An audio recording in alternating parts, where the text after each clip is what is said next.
Hi there, you're on Gossip Says channel. Enjoy watching, subscribe and like it. It's growing our community. Story 1 AITA for saying I'll not attend the family Christmas since I can't afford it. December 17th, 2022. TA account. My family has always spent the Christmas together at our parents'. Last year was the first year we spent it at my brother, 20s, and his wife, 20s. Due to it being their first time, they were understandably very stressed and had troubles getting things together, especially taking into account my dietary restrictions. Last year I, F20s, didn't live in the same city as them, so I couldn't really help with the preparations, but this year I do. Since I'm a student, the money is tight, but my brother and Sil earn extremely well even compared to our parents. When we spent the Christmas at our parents', we didn't have to contribute financially towards the feast, but this year the costs are shared by our parents and them.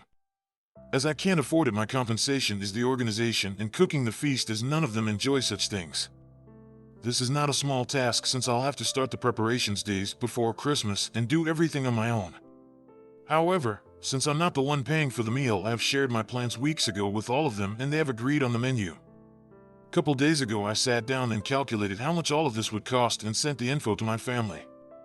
This did not go down well with my brother. He is extremely frugal, which is fine and all, but the cost of the feast is the same as it has been every year. Mind you, it is nothing crazy honestly, but costs more than a regular everyday meal. I said fine, we can cut something back if he wants, and asked what he wanted to give up.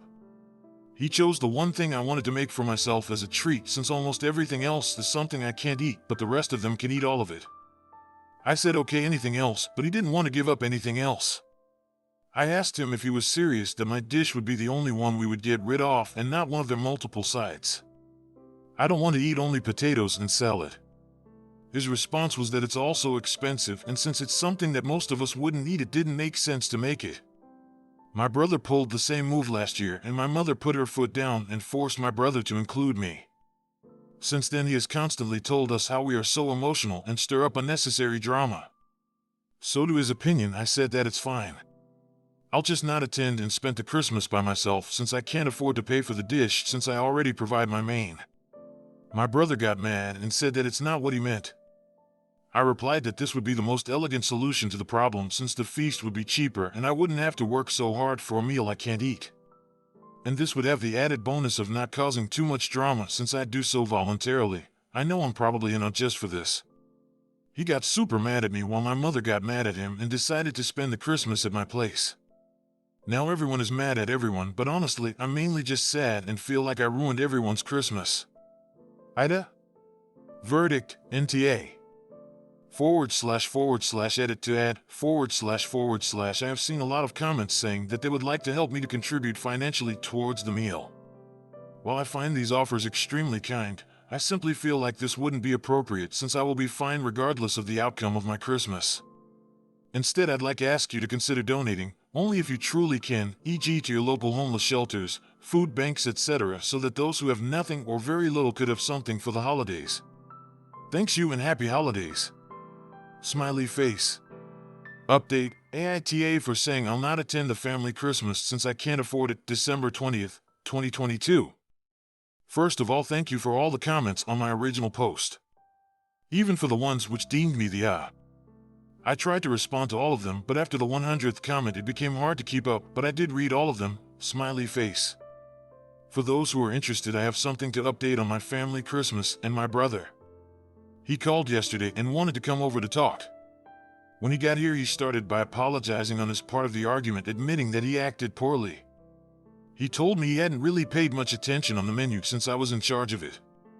And thus when he suggested we cut up my side, he didn't realize I had practically nothing else to eat, and in the heat of the moment he couldn't take that into account. He then went on to tell me something I didn't quite expect him to, since he isn't one to really talk about these kinds of things. I won't go into too much detail, but when I was a baby and he was young, our family went through some financial hardships. I'm too young to remember it, but it left a mark on him. He said that this is what behind his reaction, and he was sorry for letting his anxieties get a hold of him. He did reassure me that his intention wasn't to exclude me. He offered to pay for my side and asked me if there's anything else I wanted to have, but I told him I was fine with this side. as there was some concern regarding the division of labor and me paying for my own main when theirs was included in the family budget. I did raise the issue and said I'd however appreciate if they pitched a bit more in the terms of labor. He agreed and said we really should include my main in the budget as well. So I told him I would send him recipes and instructions and would be available for advice if they needed it. I'm still doing most of the labor, but I consider this fair and not a hardship. They'll do the dishes after those. I hate those. I also asked what made him think about his actions, and he told me it was really hard not to come to the realization that he acted poorly when everyone he cares about is mad at him, including his wife. And on top of that, he didn't feel good about the though of leaving things like that and of not having me over for Christmas. So yeah, I don't think I cut him too much slack in the end, even if some thought so. He can be a little misguided sometimes, but he is not a bad person. It just sometimes takes a little bit of time for him to come around. There is definitely work to be done regarding him respecting other people's opinions, but I have hope for him still. I did apologize for my actions too, so don't worry about that. I wasn't completely blameless in how things progressed after all. So I guess this means that we will have our family Christmas despite this hiccup. We might try to figure out a solution that's fair for all for next Christmas. Be it a potluck or something else. Anyway, I do hope that everyone has a wonderful holiday. And thank you again for all the comments. Smiley face. Please subscribe, leave comments, rate videos, and click the bell not to miss my videos. Story 2. Man's wife suddenly comes out as polyamorous. TOMC December 19th, 22. I am staring down what could be the final months of my marriage. Throwaway account for obvious reasons. I, 30M, and my wife, 30F, have been in a wonderful relationship for the past 11 years. We are college sweethearts and have been through so much together, from living in multiple cities, to eloping and dealing with our pissed-off friends and families together, to seeing each other through the death of loved ones, to getting our first and second cats together. We lived our second childhoods together, as we like to call it, and have had the most loving relationship I could ever ask for. Well, earlier this year, that all came crashing down for me. This year, my wife came out to me as polyamorous, and told me that it was just something she was learning about herself. I felt taken aback by it and felt all sorts of insecurities. Am I not enough? Is this relationship a joke to you? Why do you need to fuck other people? Of course, I didn't say any of these things to her, but instead tried to remain calm and discuss the topic with her. She told me that it wasn't something she necessarily had the energy to pursue, but that it was a side of her she was interested in exploring eventually. That gave me some relief because at least I felt like I had time to process everything with her and learn more about polyamory, and maybe challenge myself to see if I just learned more, then it would be okay. After she told me, we were talking about polyamory and what that might look like for us every now and then on date nights. I was always uncomfortable talking about it, because in truth, I just want her. I don't want to think about other partners every time I think about her. I want her, and only her. Why can't I be enough? If she is truly polyamorous and wants other people in her, doesn't that imply that I was never enough? Anyways, I entertained the idea, because well, she has always been bisexual, and there was always a part of me that felt guilty for trapping her in a heterosexual relationship. See, I was her first and only, and sometimes I wonder if part of her feels like her queerness never really got to be expressed because of that. So maybe, this could work. And hey, it's not like it's realistic to expect that either of us would ever feel attraction of any kind to someone else. It's just about whether it's acted on or not. The months pass and we both learn more about polyamory and what that can look like. We like the idea of a mono/poly hierarchical relationship, and I stupidly think, yeah, our love is so strong, I'll definitely learn to want this. I'll be the primary partner and I'll always come first. I believe her when she says that, because she's only ever been 100% there for me through thick and thin. But inside, I'm worried, because if she finds another, won't she stop being there for me 100%? I tell her my fears and she comforts me, telling me that I'm the love of her life and that she's not going anywhere. But then again, if she wants to see other people, isn't she going somewhere? I love her so much and want to believe her, but I find myself dying inside whenever consensual non-monogamy or polyamory is brought up. I start reading all the propaganda out there by people in polyamorous relationships. Oh, it's so ethical, monogamists don't even know how to communicate, most 1:1 marriages fail because we're not evolved for that, We have so much love to give. I start telling myself all those sweet nothings and denying myself the right to want monogamy. And the thing is, I believe my wife when she tells me that she would prioritize me. The fucking problem is I don't want that. I don't want someone to just come by and take her away from me, ever. I don't want some fucker to call themselves her partner, because I want to be the only one. I have given her all of myself, and she's always given all of herself to me. And I'm here making myself feel selfish for not wanting to share. Fuck me. Well, this all came to a head one day when she finally came to me with what I didn't want to hear. She developed feelings for someone else, and wanted to tell me about it for transparency. She's always been honest and transparent with me, but man, did this one hit me like a fucking truck. She assured me that she hasn't acted on it, that person doesn't know, and she doesn't have to take it any further than I'm comfortable. But I get a panic attack and start having visions of her leaving me. We talk a lot and she spends a lot of time comforting me, and we agree to see a poly-friendly therapist who can guide us through what we're going through. We go see the therapist and she points out that we have a wonderful relationship, but our communication had broken down. My wife had agreed that we wouldn't do anything with polyamory this year, and while she hasn't acted on anything, telling me was basically asking me to move things forward. I eventually break down and confess that I don't want any of this, and that I hadn't been allowing myself to be okay with wanting the beautiful relationship we already have. It's a tough conversation that the therapist guides us through, and eventually we decide to put a formal pause to polyamory talks. My life had been suffering because of a lot of losses simultaneously.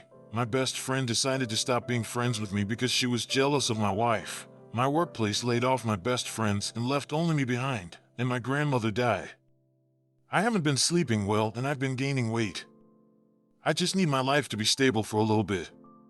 We all eventually agree that it's best that we take a few months to work our communication and to help me move on from a lot of the loss I have been experiencing.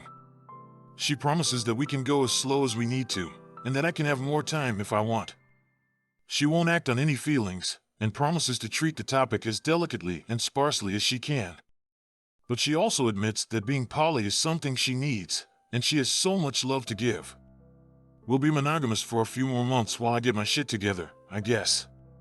The thing is, she has been so wonderful to me and we have had such a beautiful life together. I don't want anyone else but her, and I want her all to myself. I can have her for a few more months, and I'm afraid that when those months pass and it's time to revisit this conversation, I'll be changed and learn to be okay with this. I'll be okay and watch the world we built together slowly fade, watch her walk away from me as I stop being the only one in her life. The thing is, I already stopped being that to her the moment she figured she was poly. My relationship with her as I know it has already ended, and I'm staring down our final months as a monogamous couple.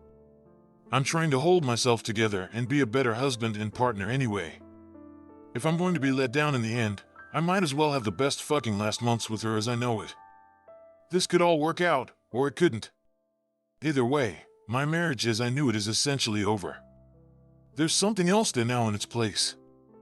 I never wanted this, but it's what I get. Part of me prays that if I ever entertain this poly shit a few months from now, that she starts dating and realizes that dating fucking sucks and never mind I'm not poly, just silly. But that's just a fantasy. I got a few months left with her. Then, us as we knew it is done. Will be something else. Maybe it can be better, but I get this nagging feeling that I'll have to learn to let her go already. She has so much love to give, and one day, I won't be the only one. And maybe, it'll be over. I'm broken, but I know this isn't necessarily the end. Update, thank you for all of your comments, advice, and kind words. After reading a lot of what you all had to say, I decided that at the very least, I should be honest with myself by being honest with her about what I want. I talked to her and reiterated that I only want to be with her and I don't want her to see anyone else, and that any changes to our relationship dynamic has to be discussed and enthusiastically consented to and reaffirmed regularly. I asked her to confirm with me that we are monogamous right now, and she said yes, and she said that I am her life partner and the one she wants to be with. I apologized to her for not being clear earlier about my discomfort, and we decided to hit the reset button on all of this during the pause. I asked her to cut off ties with that person she has feelings for, and while she was saddened by this, she asked me to trust that she would do it and not bring that person up again. She told me she wants to choose me even if it's painful right now, and she can't promise that she won't resent me over this, but would let me know if that happens. You all are right. Our relationship isn't poly in any form unless we're both in it 100%, because poly relationships require honest communication and consent, not unlike mono relationships. The point being, your relationship is what you both enthusiastically consent to, and anything less than complete and utter consent is unethical and harmful. We both had a hand in this and are working to be better, to ourselves and to each other. To be clear, I left out in my original post that she told me that she would be okay with me seeing other people and would be happy for me, but I had told her repeatedly over the last few months that I don't like the idea of seeing anyone else because I have everything I could want and more with her, so why would I look? I love her and I love our relationship. I want all the good and the bad, and growing together is what gives me the most satisfaction, and I don't care for NRE. I want ORE, old relationship energy. I want to love her more every day. I want to deal with her shit because it's her and not anyone else. I want to make joyous memories together. It pained me every time that she implied or stated that dating other people is okay, and I had to specifically tell her to stop saying I am allowed to date others outside of our therapy sessions because it felt like coercion, and she apologized and agreed that she was overly excited and inconsiderate. I told her multiple times, and I hope she sticks to her word. She also admitted to me that sometimes she mourns all she could have had. I asked her if that meant she would have wanted to swap the life we had for something else. She said no, and meant that she sometimes mourns a different life like a curiosity, but I didn't quite buy that. She said that she loves the life we had together while simultaneously mourning what could have been, and that mourning is only sometimes. I told her I never mourn the past, because it's what makes me today, with all the good and the bad. I told her the life we've lived and continue to live together is the brightest light and strongest pillar in my life, and wishing for anything else feels dishonest and untrue to me. She agreed it was similar for her, but she still wonders anyway. I know that while this isn't a time limit, it still feels like one. I don't know if or when she will come to resent me or our relationship because of a need to see what's out there, or I guess more kindly, explore love in others. An irony is that her sister was dumped by her ex because he wanted to see what's out there, and we laughed at his stupidity years ago, and I feel like that is happening in slow motion for me. That being said, I feel at a minimum that I got to put my foot down, both for her and for myself. I am preparing for the worst to come while hoping for the best. I still want us to work out, because what we have is too precious to just toss away.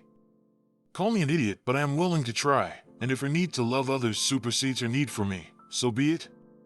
I'll be ready either way. The threat of the end doesn't have to mean daily despair. It can mean a reason to take every day with grace and gratitude, and that's how I'll choose to move forward. Thank you, truly, everyone. I feel the love and support from all of you. Maybe in a few months I'll let you know how it all goes. Please subscribe, leave comments, rate videos, and click the bell not to miss my videos.